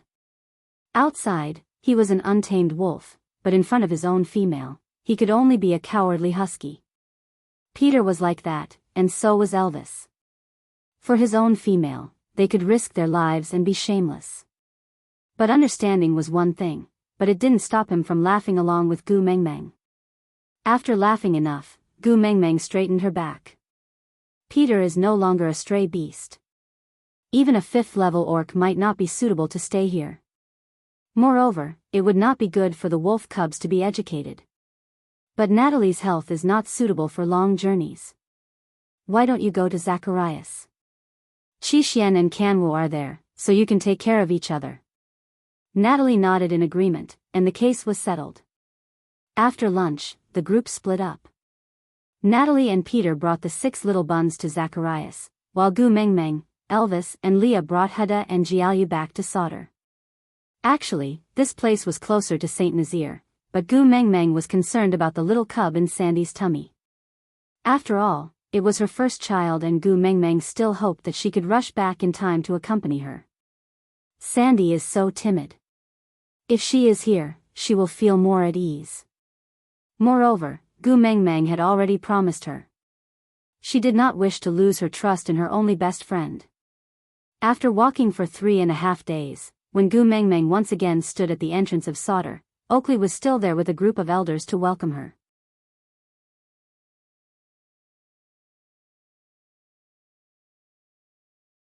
Chapter 1036. Seeing that Gu Mengmeng had arrived, Sandy's entire being brightened up. She was beaming from afar and waved at Gu Mengmeng with all her might. Gu Mengmeng was afraid that she would sprain her waist if she kept waving her arms, so she jogged over to Sandy and pulled down her waving little hands. You are going to be a mother soon, yet you are still so rash. Can't you spare a thought for my godson? Sandy hugged Gu Mengmeng for a long while before saying in a coquettish tone, I thought you would not be able to make it back in time. I have been worried for a few days. Gu Mengmeng smiled. It is my godson's birth after all.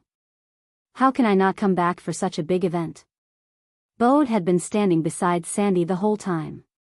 He was extremely nervous, but he was already used to Sandy throwing him to the back of her mind the moment Gu Mengmeng appeared. Now, he did not even feel a sense of loss. Getting used to it is really a scary thing. Gu Mengmeng comforted Sandy for a long while and told her many new and interesting things that were not too exciting. She only left in the evening and instructed Colin and Bode to immediately look for Gu Mengmeng if Sandy showed any signs of giving birth. After all, Leo was the best witch doctor. Even if he did not come in, he could guard the door. After leaving Sandy's place, Gu Mengmeng did not return to the stone castle. Instead, she went to the meeting hall. Oakley seemed to have expected that Gu Mengmeng would come to look for him. Hence, he stood guard at the door and looked like he was waiting for her arrival. Gu Mengmeng's sense of smell was very sensitive and she could smell Cole's scent on the chair. Hence, she did not sit on it. Instead, she used a tree branch to pick up the beast's skin and threw it directly into the fire basin to burn. Elvis and Leah were gratified by Gu Mengmeng's actions. They disliked the smell of other males on her more than anyone else. Oakley also understood Gu Mengmeng's motive. Hence, he did not say anything and just quietly took a new piece of fire fox beast skin from the side and handed it to Leah. Leah caressed the beast skin and smiled. Top quality goods. As he spoke, Leah placed the fire fox skin on the stone chair. It was Gu Mengmeng's first time seeing a fire fox beast skin. The color was not the usual orange-red, but a real fiery red. The texture was firm and the fur was fine. To a person like Gu Mengmeng who was obsessed with fur, this fire fox skin was much more pleasing to her than the tiger skin. Gu Mengmeng turned and sat on the stone chair. She looked at Oakley. Before she could say anything, Oakley said, the drought season is approaching and there is a shortage of water resources. The surrounding tribes all came to discuss whether they could imitate St. Nazaire's method of handling the situation, letting the tribes which doctor arrange for water to come to Sauter to tide over the dry season. I thought that since it was a rule set by the great emissary, there shouldn't be any problems. So, after slightly modifying the minor details, I agreed to it. Or, I Tian, I Long, or, after the experience of King. After. Did the changes? I. Or, he, I or, after. Or.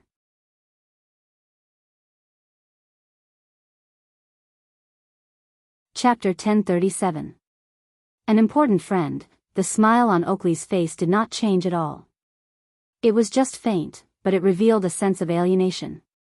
Gu Mengmeng suddenly felt a sense of helplessness. Perhaps this was where she was not as good as Cole. She would never learn how to control a person's heart. No matter how much she wanted him to stay, she would eventually lose this friend. Today, the leaders of the surrounding 16 tribes came with me to welcome the great messenger. In exchange for a water source, they will submit their tribes to Sauter and become the great messenger's subsidiary tribes. Every year, after the rainy season ends, they will offer 20 pieces of top-notch beast skin and 20 large beasts during winter. Oakley explained the situation calmly. Gu Mengmeng chuckled. A monarchy? A weak tribe would offer tributes to a stronger tribe in exchange for protection. Oakley, you're so comfortable being the city lord. You're about to become a local tyrant. Oakley chuckled and lowered his head humbly. Then, he stood up straight and said, the reason why Sauter is in such a situation today is naturally because of the great messenger uncle's protection. But more importantly, it is because of my planning and management. I am worthy of being the city lord. I am worthy of being the city lord and I am worthy of being the great messenger. Gu Mengmeng was taken aback. She clearly did not expect Oakley to say something like that. She thought that he would at least hope to get along well with her on the surface. Oakley did not hesitate at all. He continued, anyway, the great messenger has no intention to unify the beast world. So why can't you grant me my wish? I will protect you and help you solve all your troubles. I just want a position that you don't care for. Why can't you give it to me? The beast world had its own survival rules. Every tribe had their own independent or even opposing rules. Every tribe also had their own habits. There was even a food chain between the predator and the prey. Unify? That was something that was impossible to achieve. Moreover, Gu Mengmeng actually liked the way the beast world was now. Living in a relaxed and comfortable manner with the tribe as a unit. She did not know how the other tribes were like. But at least Saint Nazir used to have a beautiful life other than the annoying Nina. Gu Mengmeng did not want to forcefully shatter this beautiful life. She hoped to protect the way the beast world should be. But Oakley. After staring at Oakley for a long time, Gu Mengmeng asked calmly, Oakley, are we not going back? Oakley chuckled, tilted his head and asked softly, Lord Emissary, you are the one who has abandoned me. Where do you want me to go? I didn't. Gu Mengmeng blurted out. Oakley said, when the great messenger left with the people of Saint Nazir but left Barit and me behind, didn't she already abandon us? Or, in the eyes of the great emissary, that kind of degree, is not considered abandonment? Gu Mengmeng was speechless. The decision back then was correct in the grand scheme of things, but it was ultimately a disappointment to Oakley and Barit. Oakley's tone was not sharp, it was even very calm. He said, Lord Emissary need not be upset, I have no intention of blaming you. Your decision is correct. It is the best decision for the tribe. Oakley did not reprimand you for anything, he only rearranged his position. This position was not that of a friend.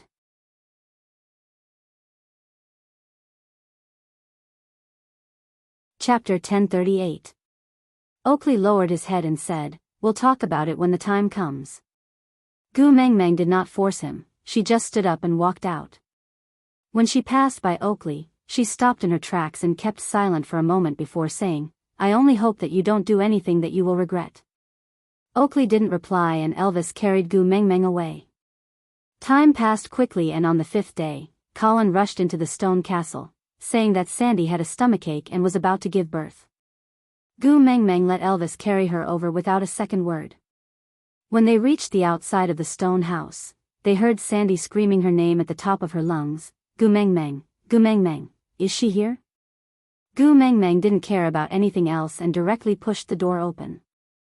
She held on to Sandy's hand and said, I'm here, I'm here. Sandy's forehead was full of sweat as she held on to Gu Mengmeng's hand and said with a sobbing tone, pain. I'm in so much pain. Gu Mengmeng pulled Bode over and stuffed his claw into Sandy's hands. It's this idiot who caused you so much pain. Bite him when you can't take it anymore. Bite off this claw and I'll give you the other. Sandy shook her head and said, I'll give you the other. Sandy held on to Bode's arm with both hands and nodded at Gu Mengmeng solemnly. Gu Mengmeng had experience in giving birth, but she didn't have any experience in delivering a baby. Thinking about it, when she was giving birth, Leah was the one holding her head and Elvis was the one delivering the baby. Should she call Elvis in? But it didn't seem suitable. Bode's heart ached to see Sandy in so much pain, but he still had to lick the baby's placenta. Looking around frantically, Bode called out, "Colin." Colin had just entered with a basin of hot water when he heard Bode's call. He hurried over and asked, "What's the matter?" Bode grabbed Colin's hand and handed it to Sandy. He then looked at Colin and said, "You take my place this time. When Sandy gives birth to your baby, I'll return you a claw." Colin was dumbfounded, and before he could understand what was going on, Sandy bit down on him. It was so painful that Colin howled, "Roar." Elvis and Leah, who were at the door, were shocked. Why was it that all hairy people gave birth to children by females, but Sandy's family gave birth to males? Gu Mengmeng's heart ached for Sandy. She washed a small piece of beast skin and then sat on the bed, hugging Sandy's head. She used hot water to wipe her face and comforted her. "Sandy, adjust your breathing, don't hold your breath." In Sandy's eyes, Gu Mengmeng was the main pillar of support. She was flustered and helpless and did not know what to do, so she did whatever Gu Mengmeng said. "Adri, wash the hide." Gu Mengmeng threw the beast skin in her hand to Sandy's other bear partner. When Sandy gave birth, a dolly was also running around in a panic. Hearing Gu Mengmeng's instructions, he started to work like a robot. He took turns to wash the 3 pieces of beast skin and passed it to Gu Mengmeng after he was done. Then, he took over the one in Gu Mengmeng's hand and started to wash it again. Because he was too nervous, a few pieces of the animal skin had been washed away. He had never been afraid of being cut open, but now his hands were trembling. Gu Mengmeng grabbed the beast skin and wiped Sandy's face while shouting, "What the hell are you all panicking for? I'm guarding here, what are you all afraid of? Calm down."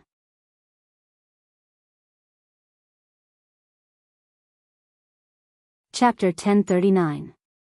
Sandy gave birth to 3 leopard cubs this time. They were about the same size as when Huda and the rest were born, but Sandy's physique was not as good as Gu Mengmeng's, so it took more effort to give birth than Gu Mengmeng. But Sandy was an orc, so her recovery ability was much stronger. So, when Gu Mengmeng placed Sandy, who was exhausted after giving birth, down and brought Colin, whose hands were covered in blood, out of the house, Elvis and Leah were looking at her with a snicker. Gu Mengmeng was also extremely tired. Sandy was the one giving birth, but why did she feel that she was the one who had been exerting herself? She leaned into Elvis's arms, exhausted, and pointed at Colin. "Leah, apply some ointment on him. He's a scapegoat." Leah was already prepared, so he calmly applied medicine on Colin's wound. Then, he teased, "Elvis and I were listening at the door just now. If not for the fact that you are a female, I would have thought that Sandy gave birth to your cub." Colin's expression turned serious. Gu Mengmeng was listless in Elvis's arms. She felt even more tired than when she gave birth to the 4 cubs when she accompanied Sandy. She pointed at Colin. "It's all because the males in Sandy's family are so useless. They only know how to panic when something happens." Tisk. Colin was the strongest among the males in Sandy's family. He was too embarrassed to retort after Gu Mengmeng's disdain. He just lowered his head and said, "I'll work harder in the future." Gu Mengmeng waved her hands. "It's useless to make up for congenital deficiencies. Go back and tell Bode not to just take care of the young one, but to arrange for people to take care of Sandy for me. If I, Sandy, suffer any grievances during her confinement period, I'll break all 4 of his claws." Colin shrank back and replied, "Got it." After Leah bandaged Colin, he followed Gu Mengmeng back to the stone castle. Gu Mengmeng was also extremely tired after a day at Sandy's. She fell asleep not long after she went to bed. The next day, Colin came to invite Gu Mengmeng early in the morning, saying that Sandy was looking for her. Gu Mengmeng did not ask what was the matter. She just washed her face and went over. The 3 leopard cubs squeezed into Sandy's arms and whimpered. Sandy was glowing with motherly instincts. As he had often helped Gu Mengmeng take care of the 4 little ones, he could easily take care of his own children and was not flustered. Seeing Gu Mengmeng, Sandy raised her hand and said, "Gu Mengmeng, come quickly." Gu Mengmeng held Sandy's hand and sat beside her. She reached out her hand and gently stroked the little leopard, the corners of her lips curling up unknowingly. He then turned back and stared at Heda and Jiayu bitterly, saying, "My son used to be this adorable too." Heda remained calm and shook his head helplessly. Jiayu's mouth twitched as he sprawled on Gu Mengmeng's knees. "Mum, are you despising me now?" Gu Mengmeng sighed and pushed him. "You are not suitable to act cute now. Even your uncle is cuter than you." Jiayu held his chest with one hand and pretended to be hit by an arrow as he fell backwards onto the ground. "Mother, you hurt my heart too much." Sandy chuckled at Jiayu's teasing. "Don't be sad. Mother-in-law thinks you are cute. You are very, very cute." Jiayu immediately stood up and tilted his head at Sandy with a smile.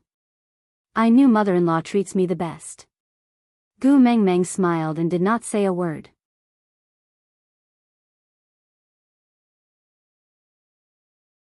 Chapter 1040. Gu Mengmeng nodded. "Is it about the naming?" "Yeah." Sandy's eyes were sparkling. She really liked the names of Heda and his brothers. Although they were meaningless words in the beast language, she really liked them. They had a unique style that she could never think of. Joseph, Johnny, Yogner. Gu Mengmeng announced the names that she had long thought of. Sandy was a little disappointed. She thought they would be like Heda and his brothers, those names that had no special meaning but were very unique. Gu Mengmeng saw the struggle on Sandy's face. "What's wrong? You don't like them?" Gu Mengmeng had specially discussed with Leah. These names had special meanings in the beast world. Moreover, the first word was the same, so it was obvious that they were from the same family. Sandy shook her head. "It's not that I don't like them. It's just that I thought they would be names like Heda and his brothers, nice and special." Gu Mengmeng smiled. "When the 3 little ones grow up, if they also like Heda and his brothers' names, they can go and fight with them. If they win, they can snatch their names."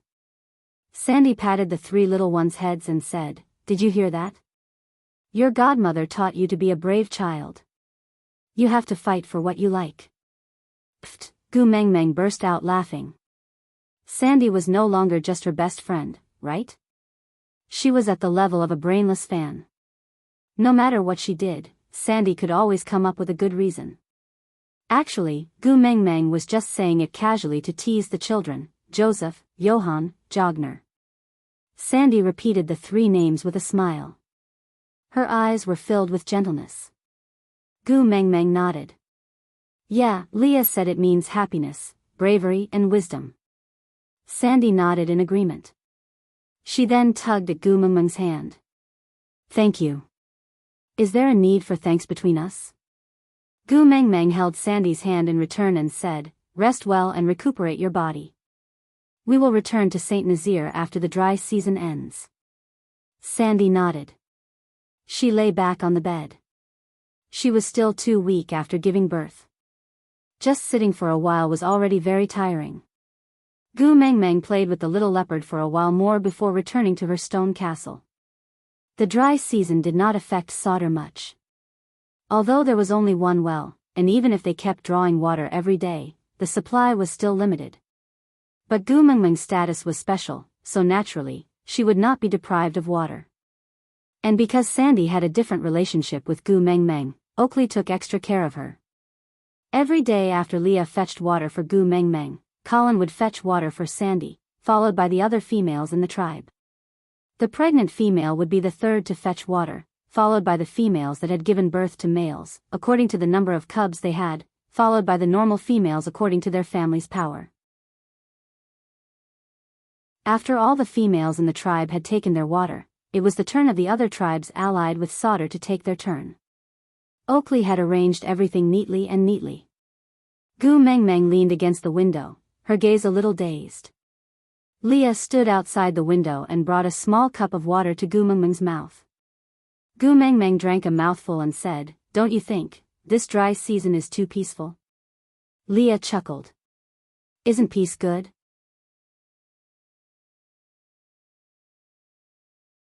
Chapter 1041. Gu Mengmeng supported herself with her elbows and stood up. Then, she flipped over and sat on the windowsill, leaving her legs hanging casually outside the bed. Leaning her head against the side of the window, she said, "Saint Nazir's well also provides water to the other tribes, but they are not submitting to us but giving it to us for free. With you personally in charge of the situation, there have been so many filthy things. I don't believe that your disciple Oakley knows how to mediate better than you as his master." Leah chuckled without saying a word. How could he not notice the strangeness in this? It was just that he had promised Gu Mengmeng not to hide anything from her. So even though he knew something was wrong, he did not investigate and even forced himself not to guess and piece together the truth. Because once he thought it through, not telling Gu Mengmeng would be considered as lying. But he did not want Gu Mengmeng to be embroiled in those troublesome matters, so he could only be prepared to strike after the fact. Anyway, their Gu Mengmeng was extremely powerful, and with Elvis, the black-faced great guardian, no one could cause any trouble. So, as long as no one was plotting against his Gu Mengmeng, he could pretend he did not see anything. Gu Mengmeng continued leaning against the window. "It's too calm, so calm that it's strange.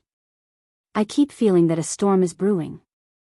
The moon was already full for the second time. Unknowingly, Gu Mengmeng had returned to solder for more than a month. Everything had been unbelievably peaceful for the past month. Every morning, Gu Mengmeng would go to Sandy's place to play with the little leopards. The little ones were very close to Gu Mengmeng and each of them was chubby and adorable. Sandy's body was also recovering well. Every day, she would share with Gu Mengmeng what adorable yet speechless actions the little ones had done. At noon, Elvis would bring Gu Mengmeng back to the stone castle, while Leah would definitely have lunch waiting for her. This was clearly the peaceful life that she had been dreaming of, but for the past month, she had been getting more and more fearful day by day. She kept feeling that something was brewing, little by little, like a snowflake rolling down from the top of a snowy mountain. By the time you discovered it, it would have become an unbearable avalanche that you could not avoid in time. There was always a sense of imminent danger, as if a hand was strangling Gu Mengmeng's throat, making her feel extremely uneasy. The dry season had already entered the second half, which was also the most torturous stage. In the early stages, they could rely on drinking more water in advance to last a while, and then rely on drinking the blood of wild beasts to last a while longer. But now, even the beasts had no blood left. Solder's well became more and more popular and the number of people queuing up for water increased. Oakley had no choice but to arrange for people to fetch water 24/7. But even so, the supply was still falling short of the demand. Greed is the most fundamental bad habit of humans. If the whole world had no water to drink, they would suffer, but there was nothing they could do except endure. And when the whole world has no water, but you have water, you are destined to bear the jealousy and hatred of the whole world. In the past, Solder's source of life was hidden and outsiders did not know about it at all. But when Oakley announced this resource, so what if it was the messenger's tribe? When the well in Saint Nazir was first dug, how many people did not hesitate to offend the messenger of the beast deity and steal openly and covertly just for water?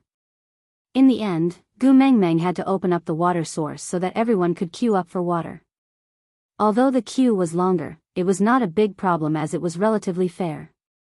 But Oakley, the water source was only supplied to the 16 surrounding tribes that had surrendered.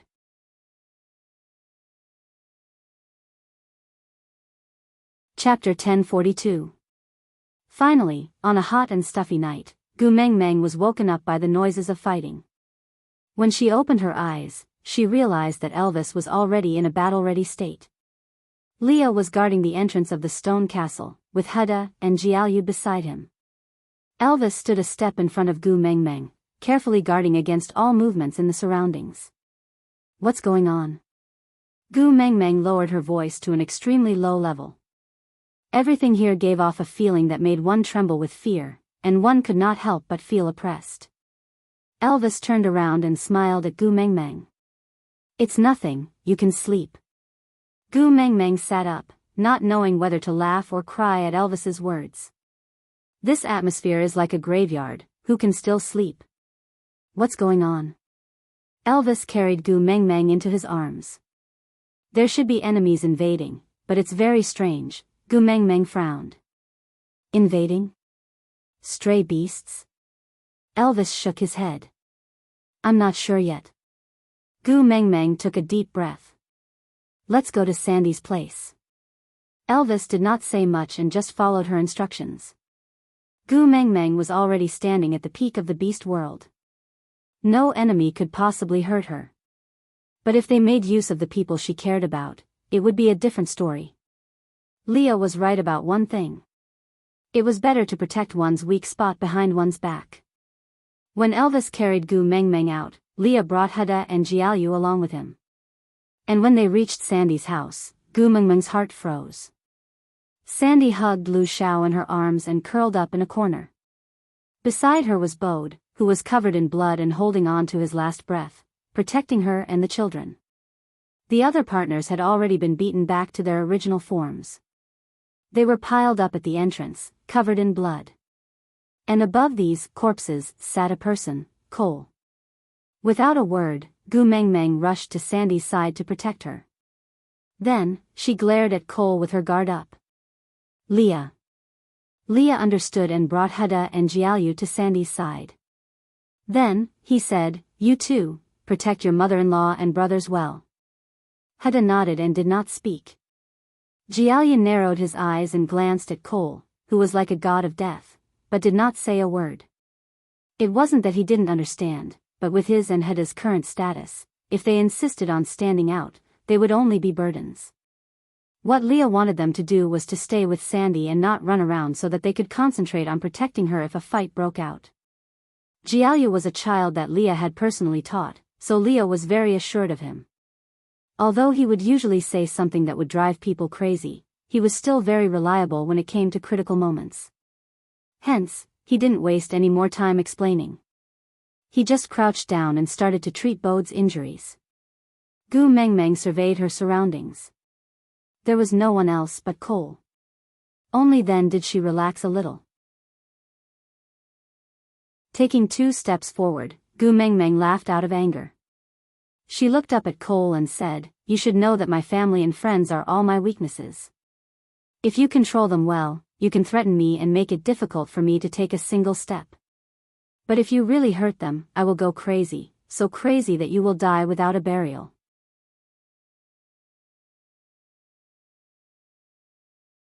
Chapter 1043. Beautiful? Alright, then you can enjoy it. With that, Gu Mengmeng charged towards Cole. She raised her hand to her ear and turned it into a claw, as if she was aiming at Cole's neck and ready to snap it. Cole didn't dodge or panic. He just sat there calmly. Qi Xian has a bewitching spell on him that is connected to me. If I die, he will die. With that, Gu Mengmeng's fingers were already on Cole's Adam's apple. She just needed to use a little more strength to crush it. Cole's eyes reflected the color of blood. He was evil and arrogant. His lips curled up slightly, as if he didn't have the slightest sense of danger of losing his life. When I cast the bewitching spell on Sandy, I knew to leave a dead knot. Once you forcefully cover it with the bewitching spell, she will die on the spot. Qi Xian is such an important bargaining chip, do you think I wouldn't leave any insurance? Gu Mengmeng frowned. This was also the reason why she didn't dare to kill Cole after snatching Qi Xian back. Cole chuckled. You're not going to kill me? Gu Mengmeng retracted her hand and raised her leg to kick Cole. It wasn't that Cole didn't sense it, but he purposely didn't dodge. He allowed Gu Mengmeng to send him flying and land on the ground pathetically. Leah. Gu Mengmeng turned back to look at Leah. Bode's injuries were not light, but they were not fatal. Leah had already treated his wounds, and upon hearing Gu Mengmeng's call, he immediately rushed over to treat Colin, Adali and Sandy's other partners, who had been sat on by Cole just now. Cole propped himself up from the ground. He held on to his left ribs and gently touched them, 3 were broken. Every time he moved, the broken ribs would scrape against his internal organs. Needless to say, it was quite painful. Still smiling, Cole said, I've already received my punishment. Ah Gu, just watch the show. Gu Mengmeng didn't want to waste her breath on Cole, nor was she in the mood to watch the show. She just stared at him coldly. Today's attack, were you the one behind it? Cole didn't answer her. Would you believe me if I said no? No. Gu Mengmeng answered directly. Cole sighed and said, all right, then just take it that I was the one who did it. Purpose? Gu Mengmeng asked. Cole thought for a moment and said, probably, because he was bored. Gu Mengmeng clearly did not believe him. She did not think that Cole was someone who would do something out of boredom.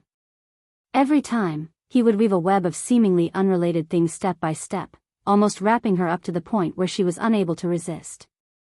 Seeing that Gu Mengmeng did not believe him, Cole frowned and said, I just want to make my presence known in front of you, in case you forget me after not seeing me for a long time. Gu Mengmeng's face darkened and her patience was slipping away bit by bit. Gu Mengmeng. A soft call came from behind, accompanied by soft sobs. Sandy must have been scared out of her wits to make such a sound. Gu Mengmeng did not have the time to care about Cole's motives and could only turn around to comfort Sandy. He gently hugged Sandy in his arms and patted her back. It's okay, I'm here. I will protect you. You know. I am very strong. You're tuning into the Romantic Tales YouTube channel. Don't forget to subscribe and join us on this journey to catch the most captivating stories.